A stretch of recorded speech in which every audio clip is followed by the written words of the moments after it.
ఈ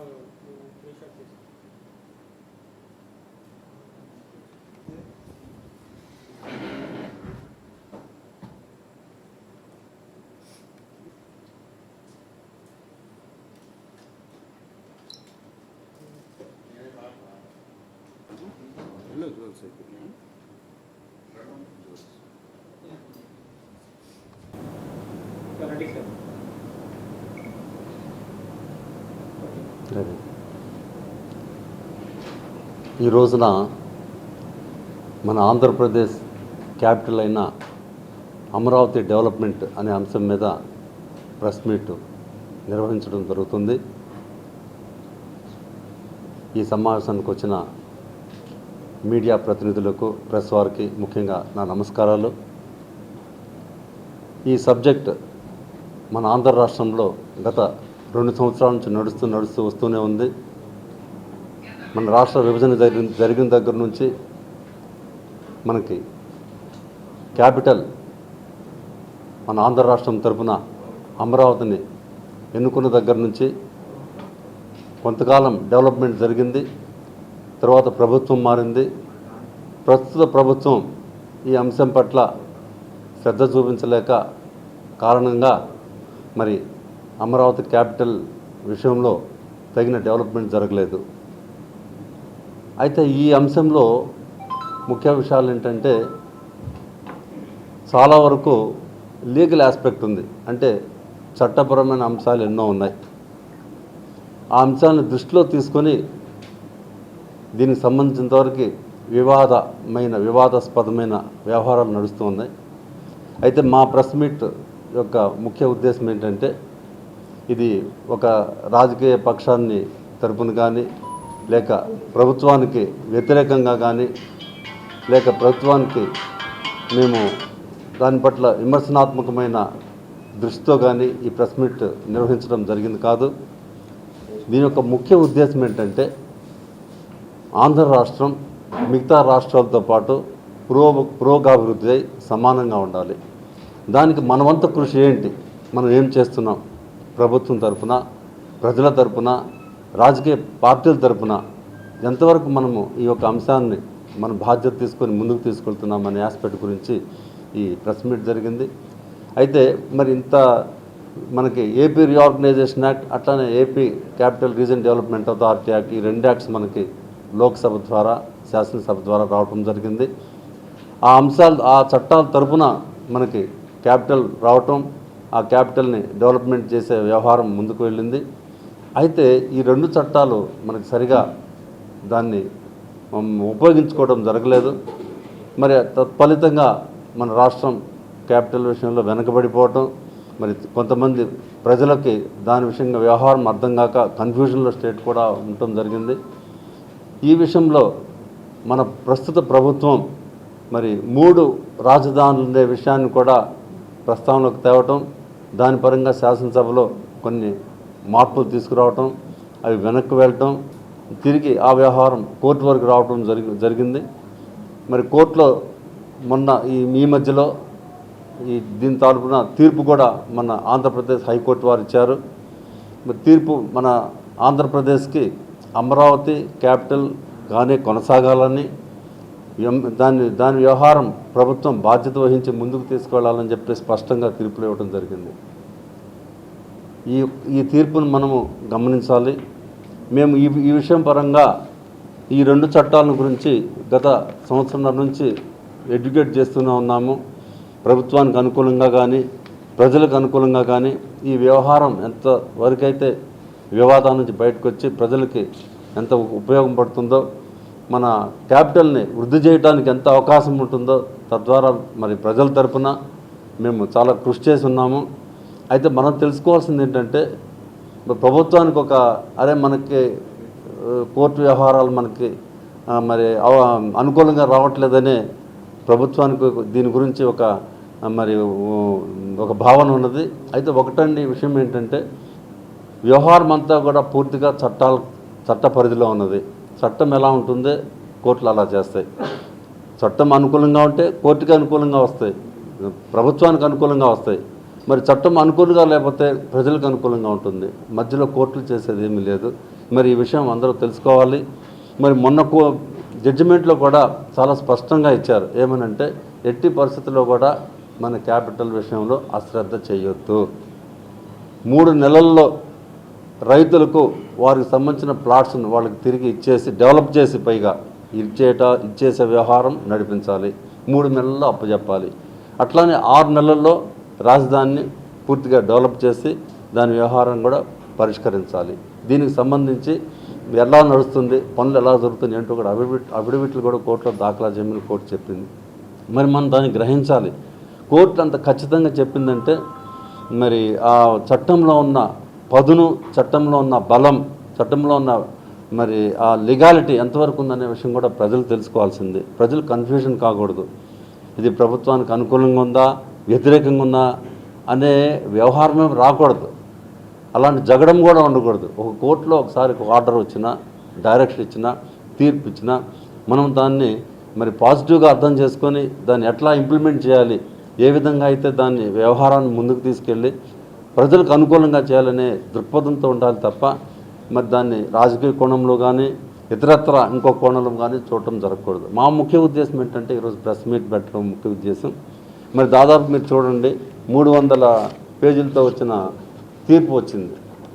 మరి ఇంత తీర్పు వచ్చిందంటే చట్టం యొక్క పరిధి ఎలా ఉంది, మరి చట్టంలో ఉన్న అంశాలు ఎలా ఉన్నాయి, వీటన్నిటిని దృష్టిలో పెట్టుకునే మరి కోర్టు వారు ఇవ్వడం జరిగింది. ఎన్నో కేసులు దాంట్లో రిఫర్ చేశారు, మరి చట్టాలను రిఫర్ చేశారు.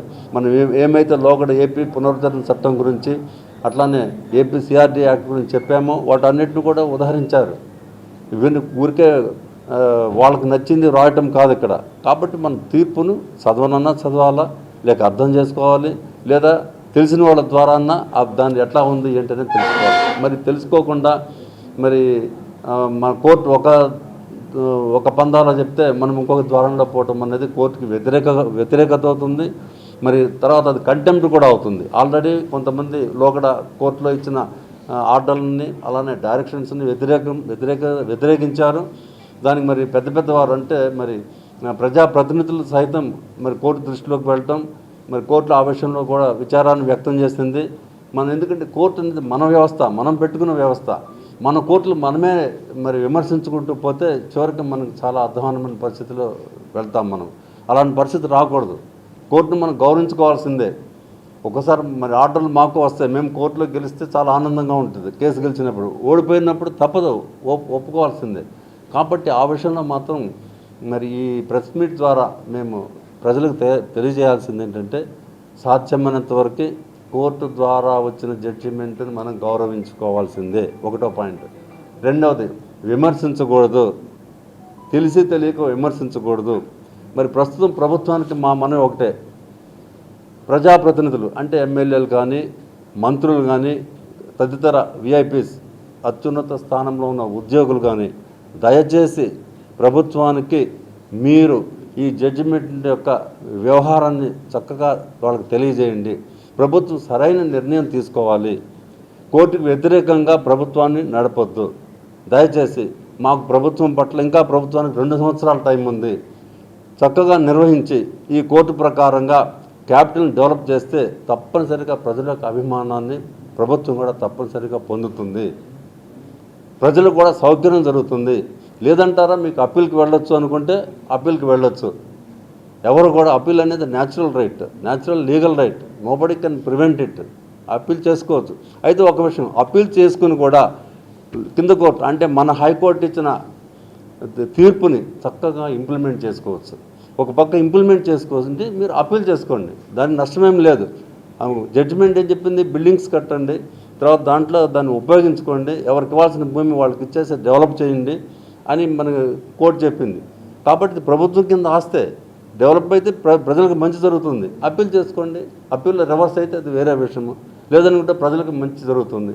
కాబట్టి దీని గురించి సరైన నిర్ణయాలు మా లాయర్లు కూడా, మా లీగల్ ఆఫీసర్స్ కూడా, అడ్వకేట్ జనరల్స్ కానీ, గవర్నమెంట్ ప్లీడర్స్ కానీ, పబ్లిక్ ప్రాసిక్యూటర్స్ కానీ ఈ జడ్జిమెంట్ క్షుణ్ణంగా అర్థం చేసుకొని ఆ లీగల్ ఎక్స్పర్ట్ తెలుసుకొని ఆ విధంగా ప్రభుత్వానికి సలహాలు ఇవ్వండి. మంచి సలహాలు ఇచ్చి ప్రభుత్వానికి సరైన సక్రమంలో మార్గంలో పోవడం మనందరి బాధ్యత. కేవలం ఒక ముఖ్యమంత్రి గారినో లేదా ఇంకెవరి మీద బ్లేమ్ వేసే బదులు ఈ యొక్క బాధ్యతను అందరం పంచుకోవాల్సిందే. ఇది మంచి మార్గం అయితే తప్పనిసరిగా అప్పీల్ చేసుకోవచ్చు. లేదనుకుంటే ఈ వ్యవహారాన్ని ఇక్కడే ఎగ్జిక్యూట్ చేసేసుకొని మన అమరావతి క్యాపిటల్ సిటీ ప్రాంతాన్ని అత్యుత్తమంగా ఎన్నో రాజ్యాంగ అధికారంలో ఉన్నాయి. రాజ్యాంగ అధికారం 3 కింద డెవలప్ చేయమని, అట్లానే అధికారం 253, 254 కింద మన క్యాపిటల్ డెవలప్ చేయమంది. ఇంకొక విషయం, ఈ విషయంలో సెంట్రల్ గవర్నమెంట్ కూడా తప్పనిసరిగా స్టేట్ గవర్నమెంట్కి కోఆపరేట్ చేయాలి.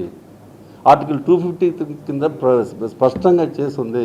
సెక్షన్ 6 విభజన చట్టం 2014 కింద స్పష్టంగా సెంట్రల్ గవర్నమెంట్కి తెలియజేసింది. 6 కింద సెంట్రల్ గవర్నమెంట్కి బాధ్యత ఉంది. ఈ విషయంలో నేను ఐఎమ్ వెరీ సారీ. లోగడ చాలామంది మరి కొంతమంది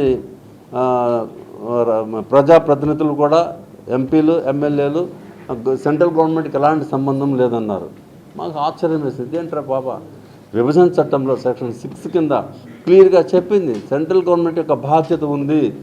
అంటే స్టేట్ గవర్నమెంట్ కరెక్ట్ చేయడానికి స్టేట్ గవర్నమెంట్ దీని యొక్క శ్రద్ధ తీసుకొని ఎగ్జిక్యూట్ చేయమని చెప్పి క్లియర్గా దాని కింద చెప్పబడి ఉంది.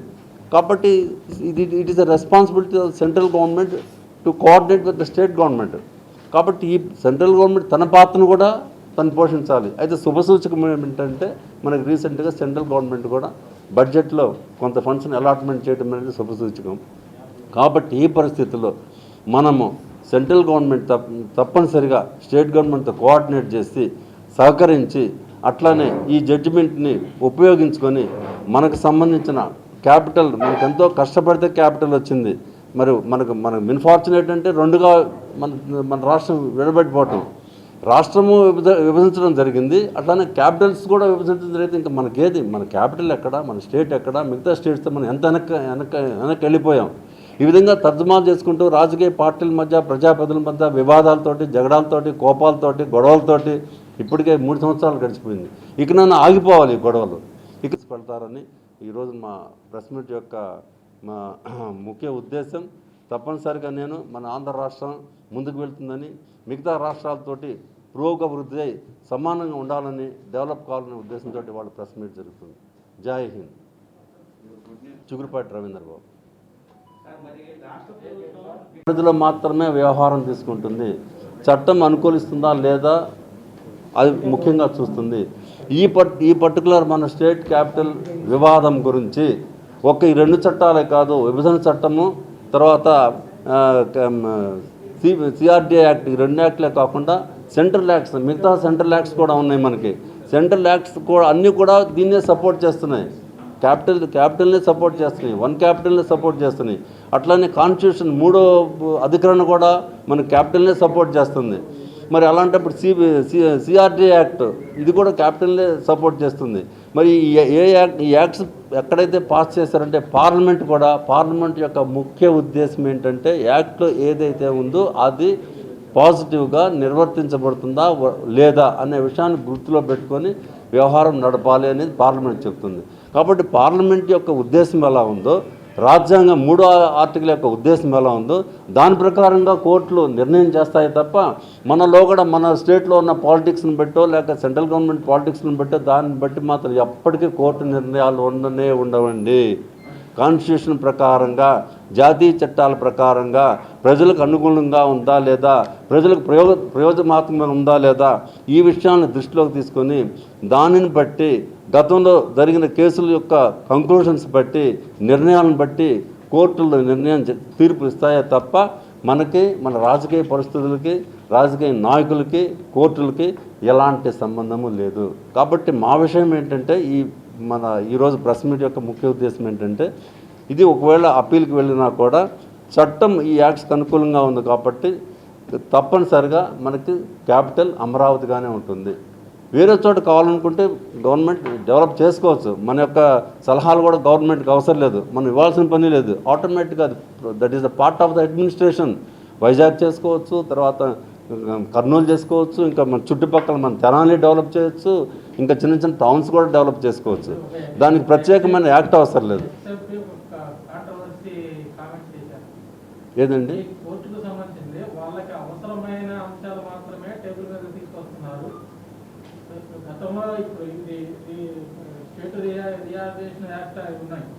విభజన చట్టానికి సంబంధించిన విభజన చట్టం అమలుకు సంబంధించి కూడా చర్చ జరగకుండా తీర్పులు ఇవ్వకుండా ఓన్లీ రాజధాని అంశాలు మాత్రమే తీర్పులు ఇచ్చారు. ఇది కరెక్ట్ కాదు. ఒక ఎంపీ ఎలక్షన్ గురించి కూడా ఎలక్షన్ రిజల్ట్స్ గురించి కూడా కోర్టులో కేసేస్తే ఎప్పుడో సంవత్సరాల తరబడి కూడా పెండింగ్ లో ఉంటే అవన్నీ కూడా తీర్పు లేకుండా ఈ ఒక్క అంశాన్ని టేబుల్ మీద తీసుకుని ఇక్కడ రెండు రకాలండి. ఒకటి డైరెక్ట్గా రిట్స్ వేశారు, రెండోది ప్రజాహితమైన రిట్స్ ఉన్నాయి, అంటే పిల్ అంటారు, పబ్లిక్ ఇంట్రెస్ట్ లిటిగేషన్. ఈ రెండు కూడా ప్రజలకు సంబంధించినవి కాబట్టి ప్రజలకు సంబంధించిన వాటిని రెండు క్లబ్ చేసి వాళ్ళు కోర్టు అడ్మినిస్ట్రేషన్ చేయాలి. ఇంకో ముఖ్య విషయం ఏంటంటే మనకి మీరు చెప్పినట్లుగా Andhra Pradesh capital region development authority act APCRDA ఇది వచ్చేసి పార్లమెంట్లో పాస్ చేసిన పునర్విభజన యాక్ట్ అని చూసారు 2014. ఈ రెండింటికి అనుసంధానం ఉంది, అనుసంధాన సంబంధ బాంధవ్యం ఇది. అంటే ఆ యాక్ట్ని బట్టి యాక్ట్ వచ్చింది, మనకు డైరెక్ట్గా ఈ యాక్ట్ రాలేదండి ఇంతకుముందు గవర్నమెంట్లో. ఈ యాక్ట్ తర్వాత పార్లమెంట్లో పాస్ చేసిన అంటే 2014 జూన్లోనేమో పునర్విభజన యాక్ట్ వచ్చింది, 2014 డిసెంబర్లోనేమో మనకు ఏపీసీఆర్డీ యాక్ట్ వచ్చింది. ఏపీసీఆర్డీ యాక్ట్ ఉద్దేశం ఏంటంటే పార్లమెంటు దీని ప్రకారంగా ఆంధ్రప్రదేశ్ నూతనంగా ఏర్పడిన రాష్ట్రం కాబట్టి ఇక్కడ ఒక క్యాపిటల్ ఉండాలి కాబట్టి ఇక్కడ క్యాపిటల్ పెట్టండి, దానికి సెక్షన్ 6 కింద సెంట్రల్ గవర్నమెంట్కి బాధ్యత తీసుకోవాల్సింది అని చెప్పి పార్లమెంట్లో పాస్ చేసిన విభజన యాక్టు, మన అసెంబ్లీలో పాస్ చేసిన ఏపీసీఆర్డీ యాక్టు రెండింటికి గాలిపటంలాగా ఒక కనెక్షన్ ఉందన్నమాట. ఈ రెండింటిని విడదీసి చేసేది కాదు, రెండింటిని క్లబ్ చేయాల్సిందే. అంటే దీనికి ఈ రెండు యాక్టుల కింద సంబంధించిన ఏ విషయమైనా ఏ వివాదమైనా పరిష్కారం కావాలి అనుకుంటే ఈ రెండు యాక్ట్లను దృష్టిలో పెట్టుకొని, అంటే అక్కడ లోకసభ యొక్క ముఖ్య ఉద్దేశం, ఇక్కడ శాసనసభ యొక్క ముఖ్య ఉద్దేశం ఇప్పుడు కాదండి. ఈ యాక్ట్లు ఎప్పుడైతే పాస్ చేస్తారో అప్పటి సంగతి, అప్పుడు ప్రజాప్రతినిధుల సంగతి, వాళ్ళని దృష్టిలో పెట్టుకొని చేసుకోవాలండి. అవును, కరెక్ట్, మంచి ప్రశ్న అది కూడా. మీరు ఒకసారి చూడాలి, ఇది ఏమన్నారంటే మీరు ఇక్కడ మొత్తం 300 పేజీలు, మీరు మంచి ప్రశ్న వేశారు కాబట్టి ప్రజలకు తెలియాలి. ఈ 300 పేజీల్లో 304వ పేజీ ఉందండి. ఈ 304వ పేజీల్లో క్లియర్గా రాశారు ఏమంటే ఈ శాసనసభలకు చట్టం చేసే అధికారం ఎందుకు లేదు, దేని గురించి అంటే బైఫార్కేషను ట్రైఫార్కేషను, అంటే 3 రాజధానులు 2 రాజధానులు చేసే నిమిత్తమే మాత్రం శాసనం అధికారం లేదు, టోటల్గా లేదని కాదు. అది కూడా ఎందుకు లేదు, ఆల్రెడీ ఇది 2014లో చేయబడింది, 2014లో డిసైడ్ అయిపోయింది ఈ ఫ్యాక్టర్. దాన్ని మాటిమాటికి 3 ఏళ్ళకి ఒకసారి ప్రభుత్వం మారినప్పుడల్లా మళ్ళీ శాసనసభలు ఇష్యూ పెట్టి మన ప్రజల పరిస్థితి ఏంటి, మనం ఎక్కడున్నాము, మనం ఎడిపోతున్నాము. అందుకని ఆ డిస్టర్బెన్స్ లేకుండా ఆ స్థిరత్వం కోసం ఇప్పుడు ప్రస్తుతం శాసనసభకు ఆ శాసనం చేసే చట్టాధికారం లేదు. ఒకవేళ చేయాలనుకుంటే ఇది నెక్స్ట్ వస్తుంది, అప్పీల్లో సుప్రీంకోర్టులో ఇవ్వచ్చు. చేయాలనుకుంటే దీన్ని మళ్ళీ ప్రాపర్గా ఇక్కడికి బిల్ పెట్టుకొని క్యాన్సిల్ చేసుకొని మళ్ళీ సెంట్రల్ గవర్నమెంట్ నుంచి అక్కడి నుంచి పార్లమెంట్కి వెళ్ళి పార్లమెంట్ పర్మిషన్ చేసుకుంటే మళ్ళీ ప్రెసిడెంట్కి వెళ్ళి ప్రెసిడెంట్ ఓకే చేసుకుంటే అప్పుడు వస్తుంది. కాబట్టి ఇక్కడ ప్రజల విషయాన్ని మిస్అండర్స్టాండ్ చేసుకోకుండా తెలుసుకోవాలి. శాసన చట్టానికి అధికారము లేదు అనే విషయం కేవలం ఈ మూడు రాజధానుల విభజన అంశం గురించే, అంతే. తప్పు అదేమంటే అడ్వాంటేజ్ తీసుకుంటున్నారు కొంతమంది. ఏంటంటే తెలిసి తెలియక చట్టం చదువుకోవాలండి, ఎందుకంటే ఇది అందరికీ తెలియాలని లేదు. చట్టం కొంతమందికి తెలుస్తుంది, న్యాయవాదులకు తెలుస్తుంది. అందుకే మా న్యాయవాదులు కూడా 100% ఓపెన్ మైండ్ తోటి ఉండాలి. ఇది ప్రజలకు సమస్య. నేను ఒక రాజకీయ పార్టీని ఉంటా, ఈయన న్యాయవాది, ఈయన ఒక రాజకీయ పార్టీ, ఈయన న్యాయవాది, ఈయన ఒక రాజకీయ పార్టీ, మన ముగ్గురం కదా అని చెప్పి అసలు వ్యవహారాన్ని 3 దశల్లో దాన్ని లాగామనుకోండి డిస్టర్బ్ అయిపోతుంది. అదే అంటారు చూసారా ఇస్రాకు సామెత, అట్లా కాకుండా మేము న్యాయవాదులము ఒక మాట మీద ఉండాలి. ఏది లీగల్ ఆస్పెక్ట్ గురించి డిస్టర్బెన్స్ రాకూడదు, కాంట్రవర్సీ ఉండకూడదు, వివాదం జరగకూడదు. ఏదైతే ఫ్యాక్టో, ఏదైతే ట్రూతో, ఏదైతే లాఫులో, ఏదైతే ప్రజలకు ప్రయోజనకరమో దాన్ని నిర్మోహమాటంగా మేము చెప్పగలగాలి. నేను ఒకవేళ అడ్వకేట్ జనరల్ అయి ఉంటే నేను లా డిపార్ట్మెంట్కి సజెస్ట్ చేయాలి, ఏమండి ఇది నిర్ణయం కరెక్ట్ కాదు, ఇది లా పరిధిలో లేదు, కాబట్టి మనం ఈ దారిని వెళ్ళడం కంటే ఈ దారి వెళ్ళడం మంచిది అని నేను నిర్మోహమాటంగా చెప్పాలి.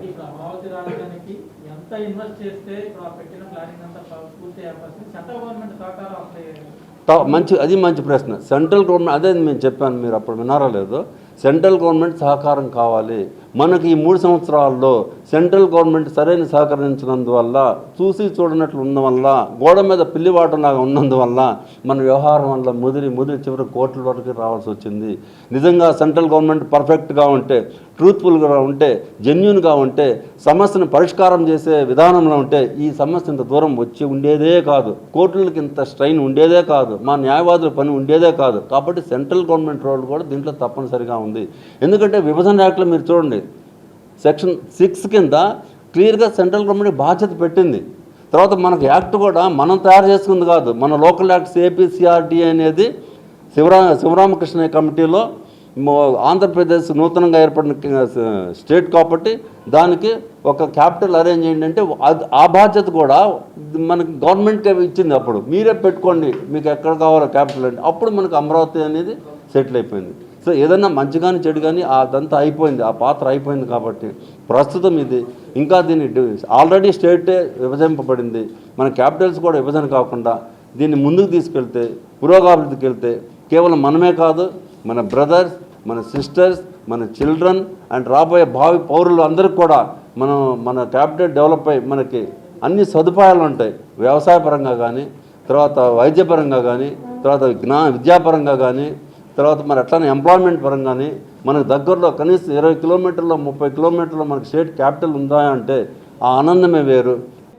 మనం సడన్గా రాష్ట్రాన్ని విడిపోయి హైదరాబాద్ని కోల్పోయినప్పుడు అదే అనుభవం అమరావతికి వచ్చే అవకాశం ఉంది కాబట్టి అన్ని ప్రాంతాలను డెవలప్ చేస్తాం, దానికోసం 3 రోజులు కాన్సెప్ట్ డివిజన్ జరిగింది. సరే అప్పుడు మనకి కర్నూలు అన్నారు, మళ్ళీ కర్నూలు నుంచి గుంటూరుకు వచ్చింది, మళ్ళీ గుంటూరు నుంచి మళ్ళీ హైదరాబాద్ వెళ్ళింది, మళ్ళీ ఈ మధ్య జరిగింది.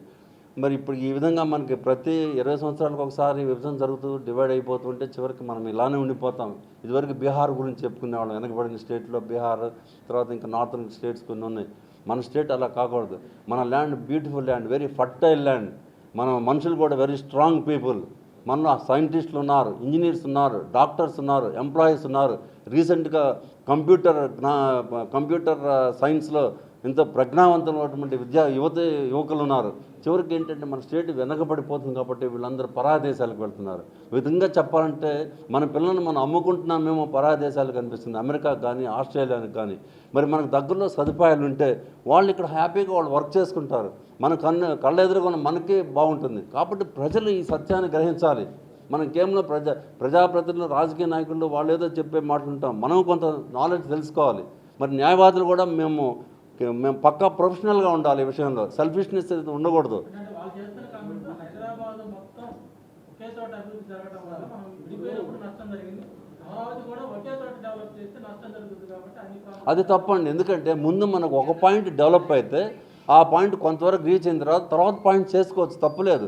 ముందు మనకు డివైడ్ అయిపోయింది. ఇది చాలా మనకు స్ట్రెస్ అండ్ స్ట్రెయిన్ తోటి వచ్చింది మన క్యాపిటల్ అనేది. ఊరికే పోతే ఎవరో ఇచ్చేళ్ళలేదు.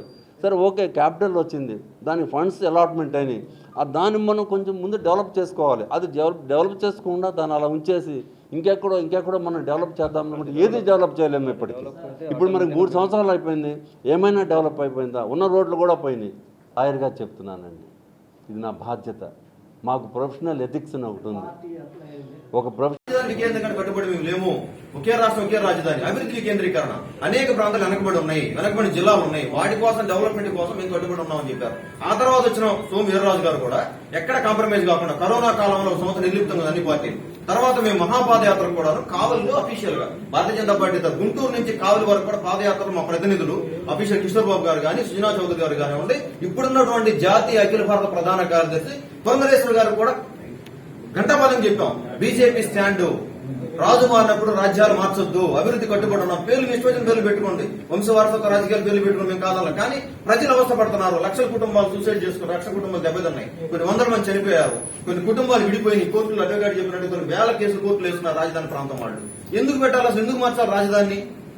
జనం సొమ్ము, ఇది ప్రజల సొమ్ము. ఈ రోజు ఏమంటారు వీళ్ళు? ఒక యుగైజాన్ని పోతుంది ప్రభుత్వం. దయచేసి మేము అంటారు ఏంటంటే, భారతీయ జనతా పార్టీ కానీ నరేంద్ర మోడీ గారి నాయకత్వంలో మాకు ఓట్ల సీట్ల కోసం కాకుండా విధానపరమైన విధానంలో స్టాండర్డ్ ఉంటుంది తప్ప మా ఓట్లు వేసారా వేయలేదని రాజకీయాలు చేసే అవకాశం లేదు. దానికి ఎగ్జాంపుల్ గా జీవీ నరసింహారావు గారు నిన్న రీసెంట్ గా కొద్ది రోజుల క్రితం పార్లమెంట్ లో ఒక ప్రశ్న అడిగారు హోంశాఖని. ఆంధ్రప్రదేశ్ రాష్ట్ర ప్రజలు రాజధాని లేనటువంటి కన్ఫ్యూజ్ లో ఉన్నారండి, అసలు ఆంధ్రప్రదేశ్ రాజధాని ఏంటని చెప్పమని ప్రశ్నిస్తే అఫీషియల్ గా హోంశాఖ మంత్రి అఫీషియల్ గా ఇచ్చిన సలహా ఏంటంటే ఇప్పటి వరకు మా దగ్గర రికార్డ్స్ ప్రకారం చట్టపరంగా మా దగ్గర అమరావతి రాజధాని గంటపాతం చేయడం జరిగింది. ఈ విషయం ఎక్కడ కాంప్రమైజ్ మేము కాలేదు. రీసెంట్ గా 800 రోజుల ధర్నా దీక్ష జరిగినప్పుడు ఈ కోర్టు జడ్జిమెంట్ రాకముందు 800 రోజు దీక్షకి వెళ్ళినప్పుడు ఆ రోజు మన రవీంద్రబాబు గారు ఆ రోజు గెలిచారు. మేము రాజధాని కట్టుబడి ఉన్నామని శంకుస్థాపన మోడీ గారు శంకుస్థాపన చేసిన ప్రాంతానికి వెళ్లి ఇంత పాడైపోయిందని చెప్పి చూపించి స్వయంగా దాన్ని మేము పబ్లిక్ చేయడం జరిగింది. ఇంతకంటే బీజేపీ ఏ విధమైన సపోర్ట్ ఇవ్వాలి చెప్పండి? నితిన్ గడ్కరీ విజయవాడ వచ్చినప్పుడు 3 లక్షల కోట్ల రూపాయల డెవలప్మెంట్ కి, రోడ్లకి, బ్రిడ్జెస్ కి, అండర్ గ్రౌండ్ వాటికి మేము డెవలప్మెంట్ అవకాశం ఇచ్చాం. 22,000 కోట్ల రూపాయల శంకుస్థాపన ప్రారంభోత్సవాలు చేశాం. ఈ రాష్ట్రం నుంచి మాకు ఎంత వచ్చిందని కాదు, ఏదైనా చేయడానికి అవకాశం చెప్పాం. పార్లమెంట్ నరేంద్ర మోడీ ఒక మాట అన్నారు రీసెంట్ గా సమావేశాల్లో. ఏమన్నారు ఆయన? ఆంధ్రప్రదేశ్ విభజన వల్ల ఉమ్మడి రాష్ట్రం దెబ్బతినిపోయింది. దానికి కేవలం ఆ రోజు ఉన్నటువంటి తలుపులేసి చీకట్లో చేసి సరైన చర్చ జరగకుండా ఆ రోజు చేశారు. సీసీ క్యాంప్స్ ఆఫ్ చేసి ఖచ్చితంగా ఆంధ్రప్రదేశ్ న్యాయం చేయాలి దెబ్బతిని రాజకీయ నాయకులు అని చెప్పిన తర్వాత హోంశాఖ ఏం చేసింది? ఒక సబ్ కమిటీ పెట్టి ఆ సబ్ కమిటీలో ముగ్గురు సభ్యులను అటెండ్ చేసి ఇక్కడ ఉన్నటువంటి ప్రిన్సిపల్ సెక్రటరీ వాళ్ళందరినీ పిలిచి మాట్లాడడం జరిగింది. అనేక అంశాలు చర్చిస్తున్నాం. ఎందుకంటే మేమేం చెప్పాలి? మేమేమైనా ఓట్లు వేస్తే రాజకీయాలు చేస్తామన్నామా? మమ్మల్ని గెలిపిస్తే 100% రవీంద్రబాబు గారికి ఈ సభాముఖం చెప్పేది ఏంటంటే అడ్వకేట్ గా మాకు సన్నిహితులుగా భారతీయ జనతా పార్టీ ఈ సమైక్య విధానంలో డైరెక్ట్ గా ప్రతి విషయంలో జోక్యం చేసుకుని నియంతృత్వ వ్యవహారం చేయొద్దు. రాష్ట్ర ప్రభుత్వాన్ని ఒత్తిడి చేస్తూ రాష్ట్ర ప్రభుత్వం ఒకే రాజధాని చేయాలి, ఒకే రాష్ట్రం చేయాలనే దానికి పూర్తి స్థాయిలో 1,000 కోట్ల, లక్షల కోట్ల డెవలప్మెంట్ ఇవ్వడానికి రాజధానికి సంసిద్ధంగా ఉన్నాము. ప్రధానంగా రైతులకు ఇచ్చినటువంటి ప్లాట్లు పూర్తి స్థాయిలో డెవలప్ చేయాలని సోము వీర్రాజు గారు మా రాష్ట్రానికి అనేక వేదికలపై చెప్పారు. మాకు డెవలప్మెంట్ ఇవ్వాలా, రైతులకు అన్యాయం చేయకూడదు, ఇవ్వాల్సిందే చెప్పడం జరిగింది. ఇంతకు మించి మేము ఇంకా భారతీయ జనతా పార్టీ పూర్తి స్టాండ్ అదే మా ఈ రోజు కూడా ఎవ్రీథింగ్. అయితే కోర్టులో అట్లా చెప్పారు కదా మీరు, కోర్టు కానీ చెప్పండి. రాజధాని మీ ఇష్టం వచ్చిన కాడ పెట్టుకోండి, మా సంబంధం లేదని కోర్టుకి చెప్పారు. రాజధాని యొక్క ఏర్పాటు కానీ 3 రాజధానులు కాకుండా ఒక రాజధాని వాళ్ళు ఇష్టం వచ్చిన కాడ పెట్టుకోవచ్చు అంటారు. అయితే వీళ్ళు చేసిన దాన్ని పూర్తి నివేదిక వచ్చిన తర్వాత ప్రభుత్వం స్పందిస్తుంది. వీళ్ళు ఏదైతే అడిగారో దానికి తగ్గట్టుగా లీగల్ గా, టెక్నికల్ విషయాలు లీగల్ గా మాత్రమే ఇస్తున్నాం తప్ప రాజకీయ కోణంలో చూస్తే ఎట్టి పరిస్థితుల్లో కాంప్రమైజ్ కాలేదు భారతీయ జనతా పార్టీ. రీసెంట్ గా మోడీ గారు మాట్లాడడం జరిగింది. ప్రెస్ మీట్ అయినాక నాకు కొన్ని సమస్యలు ఉన్నాయి, చెప్పండి. ఇది అయిపోతే అట్లా ఇంక మీకేమన్నా వీటికి సంబంధించి